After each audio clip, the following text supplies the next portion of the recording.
पावसाळ्यात अगदी एकदा तरी करून खावी अशी ही ओव्याच्या पानांची खमंग कुरकुरीत आणि चविष्ट भजी करायला अगदी सोपी. चला तर मग खूप जास्त वेळ न घालवता रेसिपीला सुरुवात करूया. हॅलो एव्हरीवन, श्री स्वामी समर्थ सर्वांना. कसे आहात सर्वजण? मस्त मजेत आहात ना? मस्त मजेतच राहा. आज आपण ना इथे ओव्याच्या पानांची भजी बनवणार आहे. खरं तर ही ओव्याची पानं नाही आहेत, पण या पानांना ओव्यासारखा वास येतो म्हणून याला ओव्याची पानं म्हटलं जातं. पण ह्या पानांची भजी अप्रतिम होते.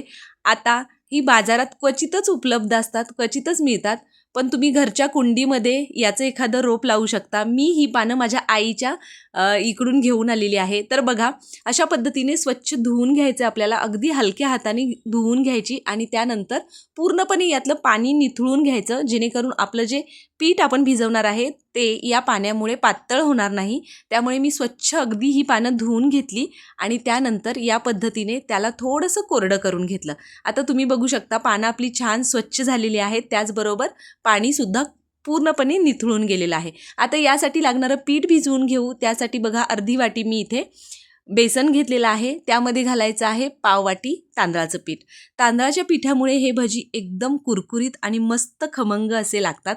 अगदी पाव चमचा मी इथे ओवा घेतला आहे हातावर. या पद्धतीने क्रश करून घालायचा आणि अगदी बेसिक मसाले घालायचे आहेत. यामध्ये चवीप्रमाणे मीठ घालायचं आहे, अर्धा चमचा हळद घातली आहे, त्याचबरोबर 1 चमचा काश्मीरी लाल तिखट घातलं आहे. आता माझ्या घरामध्ये लहान मुलं आहेत, ते सुद्धा खाणार म्हणून मी इथे काश्मीरी लाल तिखट घातलं आहे. तुम्हाला थोडेसे झणझणीत हवे असतील तर तुम्ही यामध्ये अर्धा चमचा मिरची पावडरसुद्धा घालू शकता.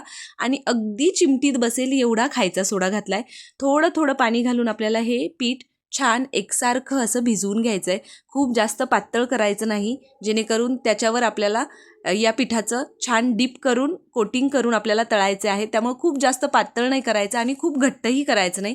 तर या पद्धतीने बघा, या कन्सिस्टन्सीचं पीठ मी भिजवून घेतलं आणि त्यानंतर आपल्याला पानं छान दोन्ही बाजूनी डीप करून आपल्याला याचे भजी बनवायचे आहेत. तर या पावसाळ्यामध्ये तुम्ही या पद्धतीने ही ओव्याच्या पानांची भजी नक्की ट्राय करा.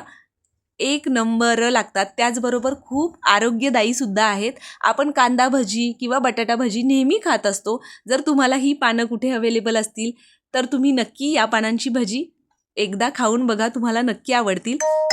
या पानांमध्ये भरपूर जास्त प्रमाणात लोह प्रॉब्लेम्स असतील तरी सुद्धा ही तुम्ही ओव्याच्या पानाची भजी खाऊ शकता. अगदी खमंग, कुरकुरीत आणि आरोग्यासाठी तर फायदेशीर आहेच. तर बघा, इथे मी छान सगळे भजी तळून घेतलेले आहेत. तुम्ही बघू शकता अगदी टम्म फुगलेत, एकसारख्या रंगावर छान आपण हे तळून घेतलेले आहेत. आता मी हे भजी काढून घेतले आणि सेम याच पद्धतीने तुम्हाला मी अजून एक बॅच तळून दाखवते. अजिबात तेलकट होत नाहीत, झटपट तयार होतात. बरं, घरात अवेलेबल असलेल्या साहित्यामध्ये अगदी अर्ध्या तासात तुम्ही हे मस्त खमंग कुरकुरीत भजी तयार करू शकता. तर या पद्धतीने छान तेल निथळून घ्यायचं आणि इथे आपली एक बॅच छान तळून झालेली आहे. बघा, याच पद्धतीने मी बाकीचे सगळे भजी तळून घेतले. अगदी छान डीप करून घ्यायचं पिठामध्ये आणि त्यानंतर आपल्याला तेलात मीडियम फ्लेमवर हे भजी तळून घ्यायचे. मंद आचेवर तळण्याची गरज नाही, मीडियम फ्लेमवर अगदी झट हे तळले जातात. तर बघा, आता पावसाळा आहे अनायसे. पावसाळ्यात भजी खाण्याची मजा काही वेगळीच असते.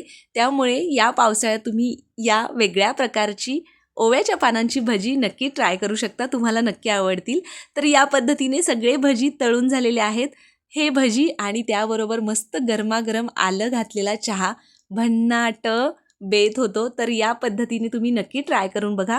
तुम्हाला ही रेसिपी कशी वाटली मला कमेंट करून नक्की सांगा. त्याचबरोबर तुम्हाला आपल्या रेसिपीज कशा वाटतात तेही मला कमेंट करून सांगायचं आहे.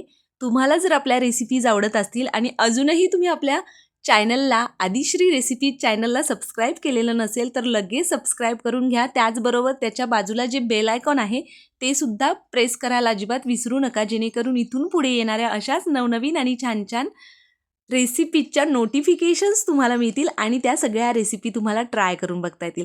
चला तर मग पटकन या ओव्याच्या पानांची भजी रेसिपीला लाईक करा, रेसिपी आपल्या मित्रमैत्रिणींसोबत शेअर करा.